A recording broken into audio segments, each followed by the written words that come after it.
જ્યારે અમારે મોડું થતું હોય ને ત્યારે જ આ ફાટક બંધ હોય છે. આ ફાટક કોને કોને ડેલી નડે છે કમેન્ટમાં કહેજો. આજનો દિવસ જ કેમ જતો રહ્યો ખબર જ ના પડી. કાલે આપણે વાત કરી હતી કે એક કસ્ટમરનો કસ્ટમાઇઝ ઓર્ડર છે, તેના માટે જે મટીરિયલ જોઈએ એ અમે એક વીક પહેલાં જ મંગાવી લીધું હતું, પણ આજે છે ડિલિવર થયું.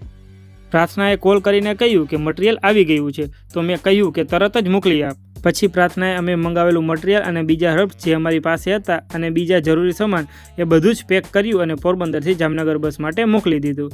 અને મારો આખો દિવસ તો વેબસાઇટના કામમાં જ ગયું. હાલ અમારી વેબસાઇટ બનાવવાનું કામ ચાલે છે, તો તેમાં દરેક પ્રોડક્ટ્સની ડિટેલ આપવાની હતી. પ્રોડક્ટ્સનું વેટ, ફોટોઝ, ડિસ્ક્રિપ્શન અને પ્રોડક્ટની MRP. આ બધું જ કરતાં સાંજના 4 વાગી ગયા. પછી હું ને દીસુ પોરબંદરથી મોકલેલું મટીરિયલ લેવા ગયા. અમે પહોંચ્યા કે બસ આવી અને અમે પાર્સલ લઈને ઘરે આવી ગયા. ઘરે આવીને બધું ચેક કર્યું કે કાંઈ તૂટ્યું તો નથી કે કાંઈ ખરાબ તો નથી થયું ને. હવે આ બ્લોગ અપલોડ કરી દઉં.